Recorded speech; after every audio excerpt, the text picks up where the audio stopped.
5-minute closing statements. I think very clearly, if anyone's been listening very carefully, they have been able to see that the hermeneutical issue is the central issue here. And so I would imagine that will be at the forefront in the closing statements.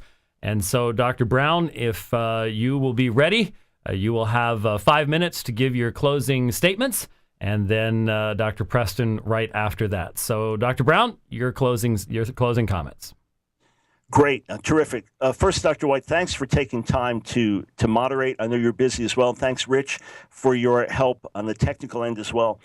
Dr. Preston, when you reached out to me and said I put a challenge out on the radio, a friendly challenge, and you wanted to take me up on it, my office wrote back and said, glad to do it, but didn't know who you were. Went to your website, saw that you were serious.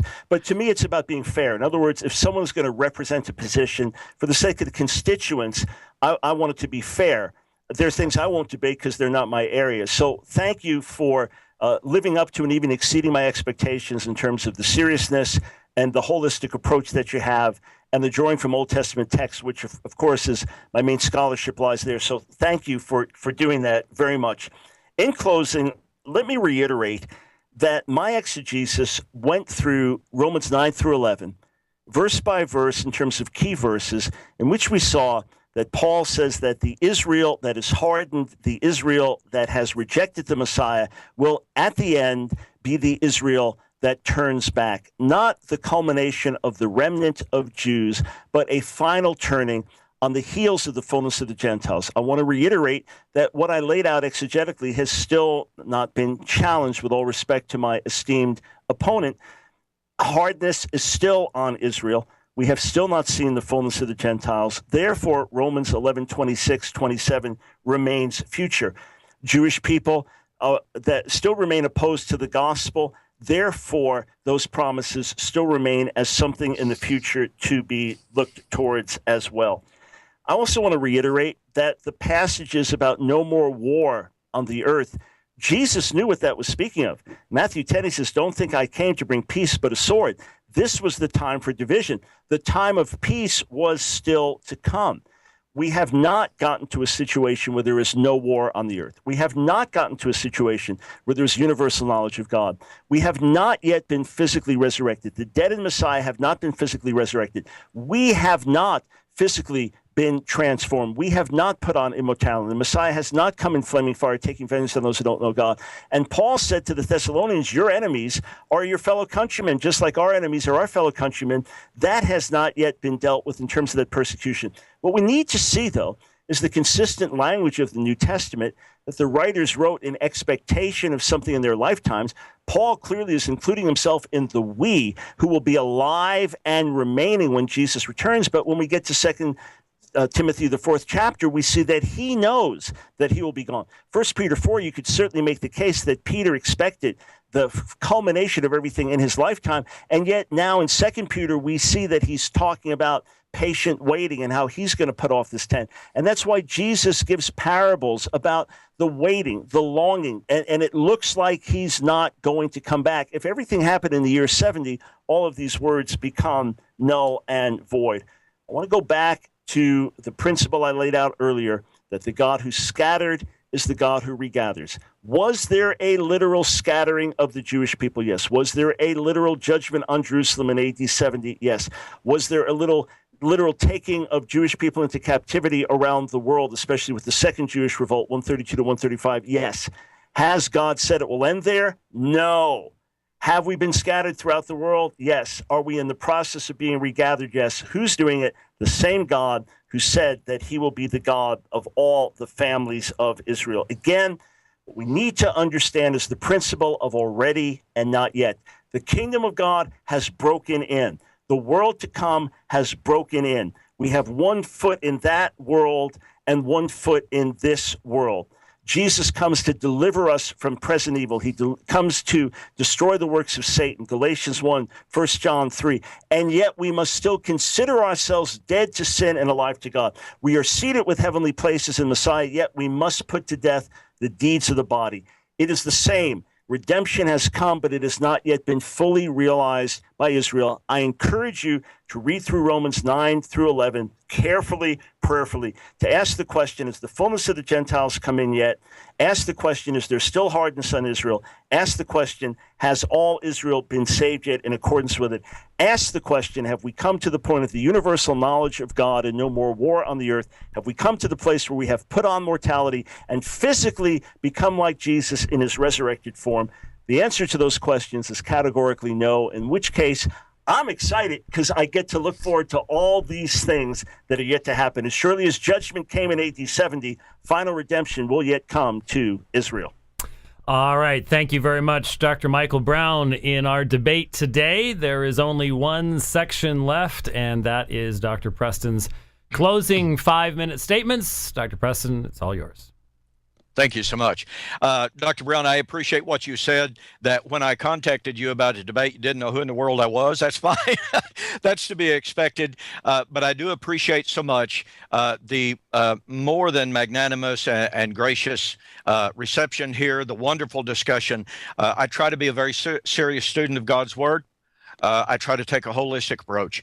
And Dr. White, thank you again for moderating this debate. We do appreciate your time, appreciate everyone that's involved. Okay, let me see if I can close. I have pointed out that Paul's prophetic background, prophetic source in Romans chapter 11, 25 and following was in fact Isaiah 27, Isaiah 59, Jeremiah 31, and Daniel chapter 9, 24 and following. I demonstrated that Isaiah chapter 27 and Isaiah 59 foretold the salvation of Israel at the time of judgment of Israel for shedding innocent blood. I pointed out that Jesus' emphatic words were that the avenging of the blood of all the righteous all the way back to creation was going to occur in the judgment of Israel in the first century.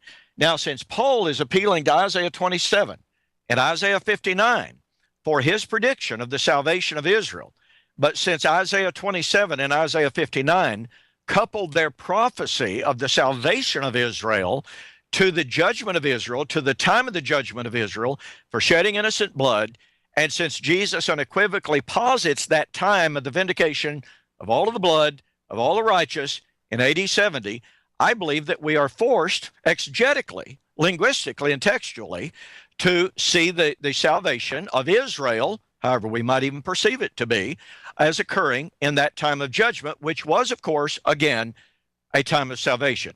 Jesus himself said in Luke chapter 21, as he described the fall of Jerusalem, he said to his disciples, when you see these things take place, rejoice, lift up your heads, for your redemption is near. Redemption being, by the way, a second Exodus motif that I think, boy, I'd love to develop that just an awful lot more. I touched on a hermeneutic. Well, let me return here. We talked about Daniel chapter 9, and 70 weeks were determined to put away sin. Well, Kenneth Gentry has pointed out that the infinitival form of the Hebrew in that text demands that it's the process of making the atonement, not necessarily the application. Now, I'm not a Hebrew scholar, but I've read several other Hebrew scholars who concur in that assessment. So therefore, Daniel 9 is concerned with the process of making the atonement, the cultic actions, if you please, and confines that to the 70 weeks, which my good friend here, Dr. Brown, has agreed was consummated in AD 70. We therefore have this reality. The time of the putting away of the sin of Israel is confined to the 70 weeks. The 70 weeks ended no later than AD 70. Therefore, the putting away of Israel's sin in Romans chapter 11 occurred no later than AD 70. Because, again, the language of Daniel chapter 9 is the cultic praxis of making atonement. It is not the application of that. Number 4, and that's the new covenant.